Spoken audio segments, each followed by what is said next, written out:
Olá, eu sou o professor Dr. Hélio Tosati, da Universidade Tecnológica Federal do Paraná, e seja bem-vindo ao curso de Introdução à Teoria dos Conjuntos. Esse curso é uma série de vídeos que ficará disponível na playlist de Curso Introdução à Teoria dos Conjuntos e tem como público-alvo alunos do ensino médio, ensino superior e interessados no estudo de teoria dos conjuntos e raciocínio lógico. E para aproveitar esse curso totalmente gratuito, se inscreva no canal e ative o sininho para receber as notificações dos novos vídeos desse curso e de outros cursos disponíveis no canal. Esse projeto conta com a colaboração do professor Dr. Raimundo Bastos, do Departamento de Matemática da Universidade de Brasília. Neste primeiro vídeo, aprenderemos os conceitos e notações da teoria de conjuntos. O conceito primitivo de conjuntos surgiu pela necessidade da contagem de objetos sobre uma correspondência entre cada animal, que pode ser carneiro, porco ou bode, que está dentro de um curral, em uma marca ou uma pedra usando um registrador. Ou seja, a base da teoria de conjuntos é formar uma coleção de animais, pessoas, números ou objetos de qualquer natureza. O primeiro registro de objeto matemático mais antigo conhecido é um osso de lobo que representa um talhe encontrado na República Tcheca, esculpido como entalhes há mais de 30 mil anos. A representação de um conjunto é feita por letras maiúsculas do alfabeto latino. E os objetos que constituem um conjunto são chamados de elementos do conjunto e usualmente são representados por letras minúsculas do alfabeto latino.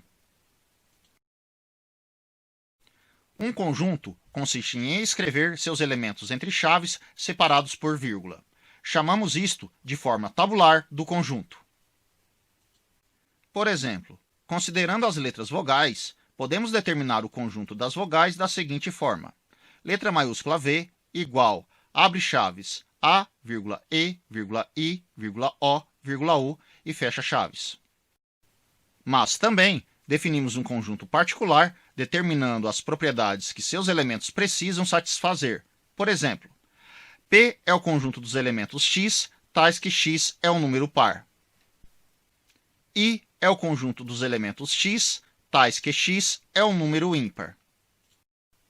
Chamamos esse formato de forma de construção de um conjunto. Observe que a linha vertical é lida tal que. Porém, a formalidade dessa teoria foi iniciada em 1874 por George Ferdinand Ludwig Philipp Cantor. Juntamente com o trabalho de Richard Dedekind e Giuseppe Peano, mostraram que o sistema dos números naturais pode ser definido em termos de conceitos da teoria dos conjuntos. A grosso modo, a matemática pode ser fundamentada sobre uma plataforma na teoria dos conjuntos. Não iremos adotar aqui uma axiomatização da teoria dos conjuntos, para não entrar em antinomias ou círculos viciosos existentes na teoria geral dos conjuntos.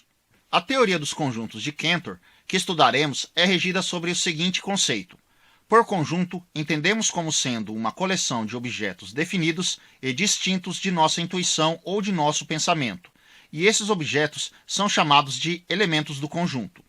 Essa imposição à noção do conjunto ou princípio do círculo vicioso, a teoria evita antinomias conhecidas na teoria geral dos conjuntos. Para a construção de alguma teoria matemática, inicialmente temos que determinar o conjunto onde será desenvolvidos estudos. Chamamos este conjunto de conjunto universo. Usualmente denotamos pela letra U. Fixamos um conjunto universo, então definimos os conjuntos com propriedades existentes relacionadas com o conjunto universo. Por exemplo, o conjunto universo no cálculo diferencial integral 1 é o conjunto dos números reais. Além do conjunto universo, existem outros conjuntos que levam nomes específicos. Por exemplo, um conjunto formado apenas por um elemento é chamado de conjunto unitário. Um conjunto que não possui nenhum elemento é chamado de conjunto vazio ou conjunto nulo. A notação é um zero com traço no meio ou entre chaves. Analisando o seguinte exemplo, onde temos o conjunto universo com os elementos 1, 2, 3, 4 e 5. O conjunto A, formado pelo elemento 3, é um conjunto unitário. O conjunto formado pelos elementos x, tal que x é maior do que 5, na definição do conjunto universo, não temos nenhum número que seja maior do que 5. Então, o conjunto B é um conjunto vazio. Na teoria dos conjuntos, temos que tomar cuidado. Por exemplo, o conjunto A, que é igual ao conjunto vazio entre chaves, não representa um conjunto vazio, pois pela definição do conjunto A, indica que este conjunto possui o conjunto vazio como um elemento, ou seja, o conjunto A é um conjunto unitário.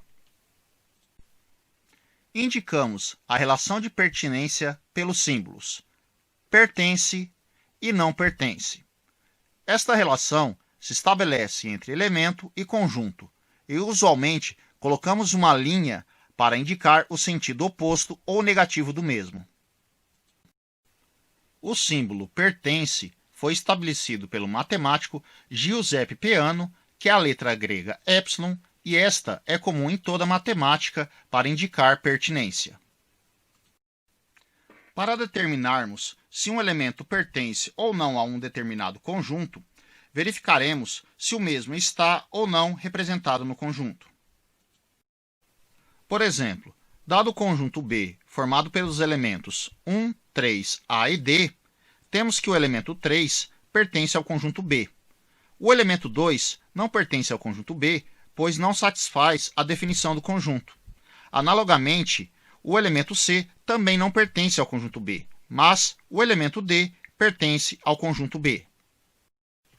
Agora, analisando o conjunto I dos elementos x, tal que x é um número ímpar, como o elemento 3 é ímpar, temos que 3 pertence ao conjunto I. O elemento 8, por não ser ímpar, temos que ele não pertence ao conjunto I. No caso do elemento 11, por ser ímpar, 11 pertence ao conjunto I. E 150 não é ímpar, ou seja, 150 não pertence ao conjunto I.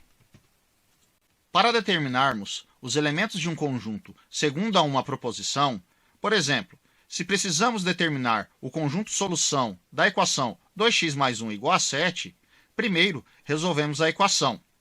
Neste caso, x é igual a 3. E o conjunto solução, que denotaremos por S, é denotado por 3 entre chaves. Observe também que este conjunto é um conjunto unitário. No caso, para determinar os elementos x tal que x é diferente de x, na lógica tradicional, sabemos que nenhum elemento é diferente dele mesmo.